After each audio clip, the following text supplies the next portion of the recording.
آداب، میں ہوں سید آصف جاہ اور ایک بار پھر ایمان نیوز کے ساتھ آپ سب کے ہمراہ موجود ہوں۔ بات ایمان کی، بات انسان کی۔ ایران پر تھوپی گئی یہ جنگ آج 13ویں دن میں داخل ہو چکی ہے اور ہر گزرتے لمحے کے ساتھ نہ صرف ویسٹ ایشیا بلکہ پوری دنیا کی زندگی کو جھنجھوڑ رہی ہے۔ تہران کی گلیوں سے لے کر ہرمز کی لہروں تک، دبئی کی اونچی عمارتوں سے واشنگٹن اور لندن کے اسٹاک مارکیٹ تک، ہر جگہ اس جنگ کی گونج اب محسوس کی جا رہی ہے۔ یہ صرف بم، میزائل اور ڈرون کی لڑائی نہیں ہے، بلکہ انصاف، عزت اور انسانیت کی روح پر کیا جانے والا حملہ بھی ہے۔ ایران آج گولیوں اور آگ کے بیچ گھرا ہوا ہے۔ اس کے بچے، اس کے بوڑھے، اس کے اسپتال، اس کی مسجدیں سب نشانے پر ہیں۔ لیکن اس کے باوجود وہ دنیا کے سامنے ہاتھ پھیلا کر کسی سے رحم کی بھیک نہیں مانگ رہا، بلکہ ایک زخمی شیر کی طرح سینہ تان کر کھڑا ہے اور ہر وار کا جواب سوچ سمجھ کر دے رہا ہے، مناسب دے رہا ہے۔ جنگ کی شروعات امریکہ اور اسرائیل کے جوائنٹ آپریشن سے ہوئی، جنہوں نے ایران کے بہت سے targets, air defence system, missile bases, power plants, communication system اور ایران کی ریولوشنری گارڈز کے ٹھکانے، ان سب کو نشانہ بنایا، ایک ساتھ نشانہ بنایا۔ اور ان سب سے بڑھ کر ایران کے رہبر معظم آیت اللہ خامنہ ای، ان کی شہادت۔ تہران اور اس کے آس پاس کم از کم 5 بڑے پاور پلانٹس پر ہوئے حملوں کے بعد وہاں کے چشمدید گواہ قیامت جیسا منظر بتاتے ہیں۔ ایران کے لیے یہ صرف زمین یا بنیادی ڈھانچے کا نقصان نہیں ہے، بلکہ اس کے بھیتر کے معصوموں کی جان، ان کے بچوں کی ہنسی، ان کے بزرگوں کی عزت، احترام، اس پر سیدھا حملہ۔ ایک دردمند انسان کے لیے یہ جنگ خبروں کی ہیڈ لائنز نہیں بلکہ دل پہ چلنے والی تلوار ہے، کیونکہ جس ملک نے صدیوں تک علم، فکر، شاعری، فلسفے اور انصاف کی مشال اٹھائی، آج وہی ملک بموں کی بارش میں گھرا ہوا ہے۔ ایران کی فطرت لیکن ہمیشہ کی طرح الگ رہی ہے۔ اس بار بھی اس نے نہ تو دنیا سے رحم کی بھیک مانگی، نہ گھٹنے ٹیکے، بلکہ پوری دنیا کو یہ دکھانے کی کوشش کی کہ مظلوم ہونا اور مجبور ہونا یہ 2 الگ الگ باتیں ہیں۔ اس کی اسٹریٹجی نے یہ صاف کر دیا کہ وہ جنگ کو صرف اپنے آسمان، اپنی سرحدوں تک قید نہیں رہنے دے گا، بلکہ وہیں چوٹ کرے گا جہاں سے ظلم کی نسیں نکلتی ہیں، یا ہر اس جگہ چوٹ کرے گا۔ امریکہ کے لیے MQ-9 ریپر ڈرون اس کی آنکھ اور اس کا سرجیکل ہتھیار مانے جاتے تھے۔ افغانستان، عراق، سیریا اور دوسرے ملکوں میں انہی ڈرونز نے سالوں تک وہ سٹیک حملوں کا دعویٰ کرتا رہا، لیکن ایران کے مضبوط ایئر ڈیفنس اور میزائل سسٹم کے سامنے یہ ڈرون ایک ایک کر گرنے لگے۔ تازہ رپورٹس کے مطابق ایران نے اب تک 11 MQ-9 ریپر ڈرون گرا دیے، جن کی کل قیمت کوئی $330 ملین کے قریب مانی جا رہی ہے۔ یہ ڈرون دراصل ان علاقوں کے لیے ڈیزائن ہوئے تھے جہاں دشمن کی حفاظت کمزور ہو۔ ایران جیسے ملک جس کے پاس ماڈرن میزائل اور ریڈار سسٹم ہیں، وہاں یہ آسانی سے نشانہ بن گئے۔ یہ صرف امریکہ کے لیے فائنینشیل لاس نہیں بلکہ سائیکولوجیکل اور فوجی طور پر اس کی انوینسیبلٹی کے دعوے پر ایک گہری چوٹ بھی ہے۔ سمندر پر بھی لڑائی اتنی ہی تیزی سے چل رہی ہے۔ فارس کی کھاڑی، جسے ہرمز اسٹریٹ کہتے ہیں، جو دنیا کی تقریباً 1/5 تیل اور بڑی اس میں گیس سپلائی کا ایک دروازہ ہے، وہ ایران کی جیو پولیٹیکل طاقت کا سب سے اہم پوائنٹ بن چکا ہے۔ ایران کی ریولوشنری گارڈ نے جنگ چھڑنے کے بعد ہرمز کو جوخم بھرا علاقہ بنا دیا. ٹینکروں کے روٹ بدلتے رہے، بیمہ مہنگا ہو گیا اور ہر جہاز پر خطرے کی تلوار لٹک گئی. تھائی لینڈ کے تیل ٹینکر میوری نرے جیسے بلک کیریئر پر حملے کی رپورٹ جو یو اے ای کے خلیفہ پورٹ سے گجرات کے کانڈلا کی طرف جا رہا تھا اور جس پر پروجیکٹائل حملے سے آگ لگ گئی اور انجن روم تباہ ہو گیا. یہ سب یہ دکھاتا ہے کہ جنگ صرف دو ملکوں کے بیچ میں نہیں ہے بلکہ انڈین اوشن کے کناروں تک اس کی لپٹیں پہنچ چکی. عمان کی نیوی نے اس شپ کے 20 کرو ممبرز کو تو بچا لیا لیکن 3 لوگ ابھی بھی لاپتہ ہیں. ہر لاپتہ انسان اس بات کی یاد دلاتا ہے کہ جنگ کا کوئی کلین ورژن نہیں ہوتا. ہر بازار، ہر بندرگاہ، ہر مزدور اس کی قیمت چکاتا ہے. زمین اور سمندر کے بعد ہوا میں بھی ایران نے یہ ثابت کیا کہ وہ اکیلا نشانہ نہیں بلکہ جواب دینے کی پوری طاقت رکھتا ہے. دبئی جیسے چکا چوند بھرے فائنینشیل ہب جو اب تک اپنے آپ کو سیف زون سمجھتے تھے اس جنگ میں سیدھے اثر کے زد میں آ گئے. ایران نے صاف میسج دیا کہ اگر امریکہ اور اسرائیل اس کے ڈیجیٹل، فائنینشیل اور انرجی انفراسٹرکچر کو جہاں بھی امریکہ اور اسرائیل موجود ہوں گے وہ ان کے اس طرح کے انفراسٹرکچر کو ایران نشانہ بنائے گا. اور ایسٹس ان کے امریکہ اور اسرائیل کے لنکڈ ایسٹس کو ٹارگٹ بنائے گا اور انہیں ویلڈ ٹارگٹ مانا جائے گا. ایران نے یہ صاف کیا کہ ہم اپنے کسی پڑوسی پر حملہ نہیں کر رہے ہیں بلکہ ان ملکوں میں موجود ان امریکن اور اسرائیلی ٹارگٹس پر بیسس پر حملہ کر رہے ہیں جو امریکہ اور اسرائیل نے ان ملکوں میں بنا رکھے ہیں. اس ماحول میں سٹی جیسی بڑی امریکن فائنینشیل کمپنی نے دبئی انٹرنیشنل فائنینشیل سینٹر اور دوسرے آفیسز سے اپنے اسٹاف کو ایویکویٹ کرنے کا فیصلہ کیا. یہ صرف ایک دفتر کا خالی ہونا نہیں ہے بلکہ اس بات کا بھی اعلان ہے کہ جنگ اب بینکوں، اسٹاک مارکیٹس اور گلاس ٹاورز تک پہنچ چکی.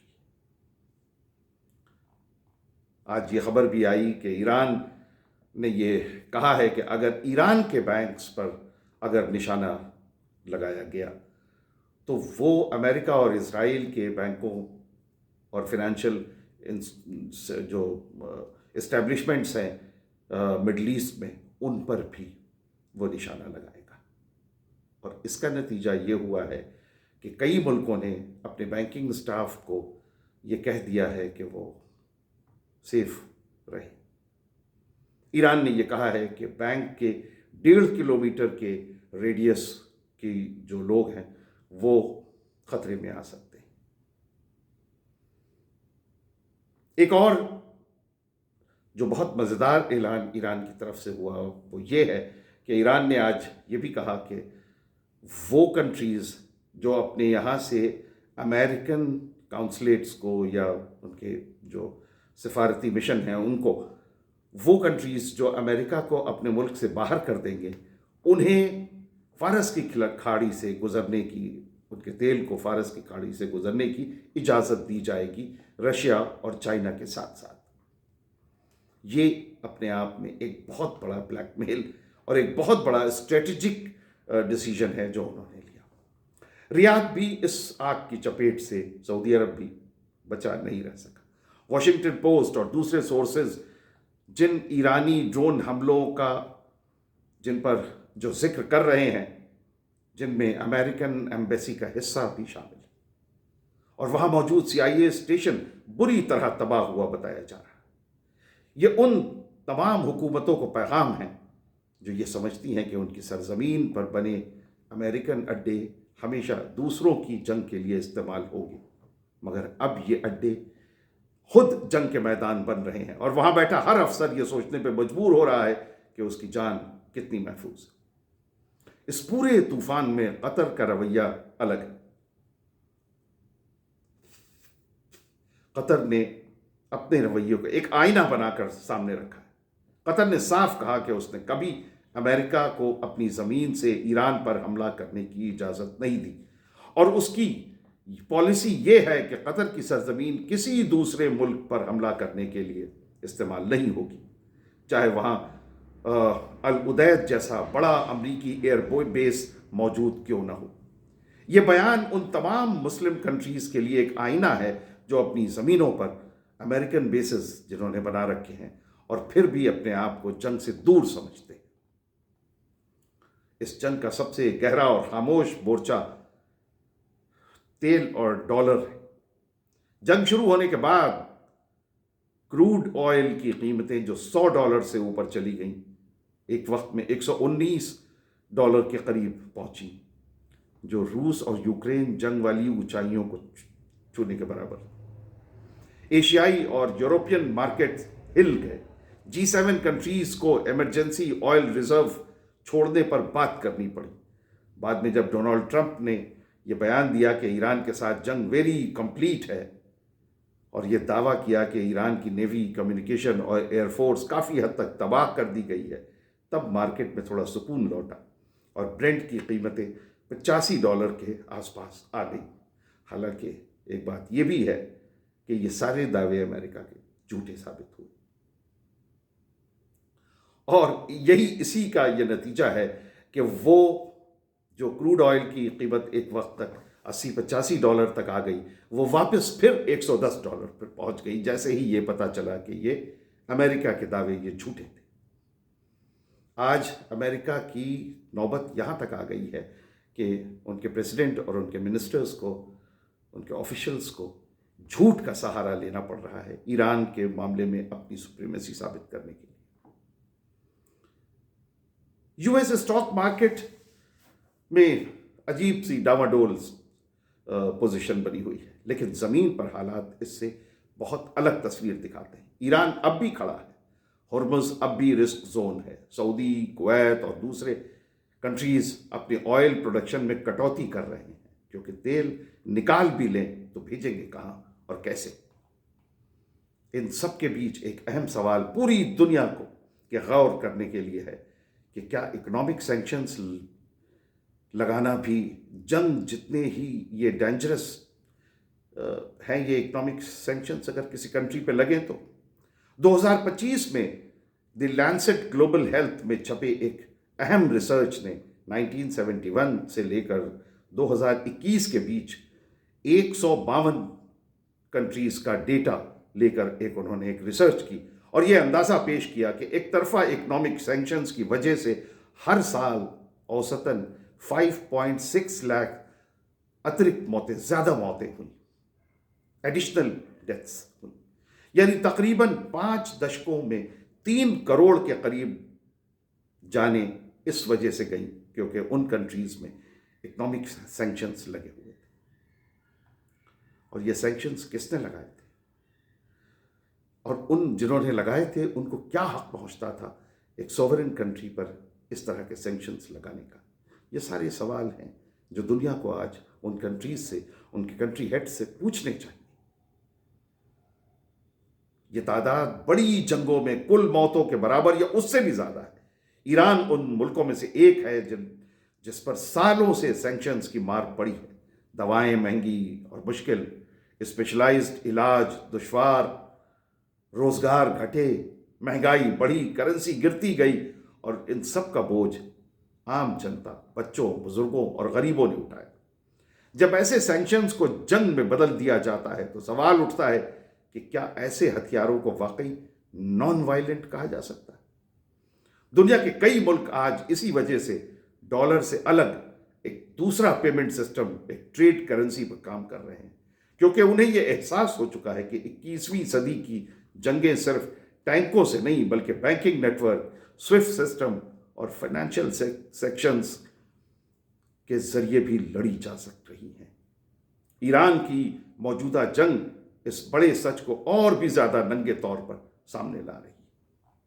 ان سب کے بیچ میڈیا اور سوشل میڈیا کا رویہ بھی سوچنے میں مجبور کرتا ہے۔ آج زیادہ تر لوگ جنگ کو اپنے سائیڈ والے چشمے سے دیکھتے ہیں، انہیں وہی کلپس پسند آتے ہیں جو ان کے من پسند نیریٹو کو مضبوط کرتے ہیں۔ دشمن کی طاقت، اس کی صبر، اس کی انسانی قیمت، یہ سب انہیں نہیں دکھتا۔ اے آئی سے تیار نقلی ویڈیو، گیم کی فوٹیج کو اصل جنگ بتا کر وائرل کرنا، کسی لیڈر کی موت کی فرضی خبر پر ٹھہاکے لگانا، یہ سب ہمیں ایک جھوٹی تسلی دیتے ہیں، جبکہ میدان حقیقت کہیں زیادہ خطرناک۔ اصل سمجھ رکھنے والے لوگ، چاہے مسلمان ہوں یا غیر مسلم، اپنی کمزوری کو بھی پہچانتے ہیں اور سامنے والے کی طاقت اور صبر کو بھی۔ وہ جانتے ہیں کہ ایران جیسے ملک اتنے دباؤ، سینکشنز اور حملوں کے باوجود اگر ٹکے ہوئے ہیں تو اس کے پیچھے صرف جذبہ نہیں بلکہ اسٹریٹجک سوچ، ٹیکنالوجی، جیوگرافیکل پوزیشنز اور ارادے کی گہرائیاں بھی شامل ہیں۔ اس جنگ کے بیچ ایک خبر امید کی چھوٹی سی کرن بن کر بھی آئی سامنے۔ آذربائیجان نے پچھلی تمام تلخیوں کے باوجود ایران کے لیے 30 ٹن راحت کا سامان بھیجا۔ دونوں ملکوں کے پریزیڈنٹس کے بیچ بات چیت ہوئی اور رشتوں میں نرمی لانے کی کوشش ہوئی۔ اسی طرح بحرین، کویت، بغداد، ایربل کے بعد اب ترکی اور سعودی عرب سے بھی امریکن ڈپلومیٹس کی ایویکویشن کی خبریں آ رہی ہیں، جس سے یہ صاف ہو رہا ہے کہ حالات کتنے نازک اور انپریڈکٹیبل ہو چکے ہیں، اور کوئی بھی اپنی جان کو داؤں پر لگا کر اس جنگ میں بنے رہنے پر تیار نہیں ہے۔ واشنگٹن کے گلیاروں میں اب ایک اور بحث چل رہی ہے کہ اس جنگ سے عزت بچا کر نکلنے کی کوشش۔ وال اسٹریٹ جرنل اور دوسرے سورسز بتا رہے ہیں کہ ٹرمپ کے قریبی صلاح کار آج انہیں یہ مشورہ دے رہے ہیں کہ ایران کے ساتھ جنگ کو کسی طرح سمیٹ کر اسے کامیابی کی شکل دے کر دھیرے دھیرے پیچھے ہٹنے کی اسٹریٹجی بنائی جائے، ورنہ تیل کی بڑھتی ہوئی قیمتیں، یورپ اور امریکہ میں مہنگائی اور گھریلو سیاسی بیکلیش ان کی سیاست اور امریکی معاش دونوں کے لیے خطرناک ثابت ہو۔ اسی سلسلے میں ٹرمپ اور پوتین کی لمبی فون کی بات چیت ایک طرح بریک لگانے کی کوشش کے طور پہ دیکھا جا رہا ہے۔ حالانکہ نہ تو واشنگٹن اور نہ ہی ماسکو نے اب تک کوئی صاف آفیشیل اسٹیٹمنٹ دیا ہے، لیکن قیاس یہی لگایا جا رہا ہے کہ امریکہ اس جال سے باہر نکلنے کا کوئی راستہ ڈھونڈ رہا ہے، جبکہ روس جو پہلے ہی یوکرین کے مورچے میں الجھا ہوا ہے، یورپ کی اکانومی پر اس جنگ کے اثر کو اتنا اہم نہیں مانتا۔ مسلم امت اور خاص طور پر ایرانیوں کے لیے یہ لمحہ بہت ہی گہرا میسج رکھتا ہے۔ ایران نے تمام ظلم، سینکشنز اور اب کھلے حملوں کے باوجود دنیا کو ایک بات صاف دکھا دی ہے کہ ہم مظلوم ہیں مگر مجبور نہیں۔ اس کی مثال اس زخمی شیر کی طرح ہے جو گھرا ہوا ہے، لہو لہان ہے، مگر آنکھوں میں اب بھی وہ آگ ہے جو شکاری کو ڈرا رہی ہے۔ اس جنگ نے یہ دکھا دیا کہ اب جنگ صرف سرحدوں اور بیٹل فیلڈ پر نہیں بلکہ فائنینشل سسٹم، ڈیجیٹل انفراسٹرکچر، تیل کے راستوں اور میڈیا کے نیریٹو پر بھی لڑی جاتی ہے۔ اور تیسرا یہ کہ امت کے لیے یہ وقت صرف ایموشنل ری ایکشنز کا نہیں بلکہ عبرت، تفکر اور صحیح پوزیشن لینے کا ہے۔ آج ضرورت ہے کہ ساری دنیا فرضی چشمے سے نہیں بلکہ حقیقت کی آنکھ سے حالات اور معاملات کو دیکھنا شروع کرے اور مظلوموں کی اصل طاقت اور قربانیوں کو سمجھنا شروع کرے، اور ظالم کے خلاف اور اس کے ظلم کے خلاف کھل کر آواز اٹھائے۔ آج 13ویں دن اس جنگ کا نچوڑ یہی ہے کہ ایران تمام زخموں کے باوجود ابھی بھی سینہ تان کے کھڑا ہے۔ وہ مجبور ہو کر بھی رو نہیں رہا ہے بلکہ مظلوم ہو کر بھی گرج رہا ہے، اور یہ گرج پوری دنیا کے لیے ایک آئینہ ہے۔ جو دیکھنا چاہے تو دیکھ لے، جو سیکھنا چاہے تو سیکھ لے کہ حق کی راہ میں کھڑے ہونے والے ملکوں کو توڑا جا سکتا ہے، جھکایا نہیں جا سکتا۔ تو یہ تھا ایمان نیوز پہ ہمارا آج کا ویڈیو۔ ایمان نیوز کے ساتھ اپنی محبتوں کا سلسلہ بدستور جاری رکھیے۔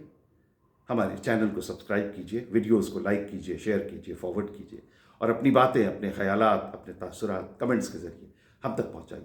بہت بہت شکریہ۔ خدا حافظ۔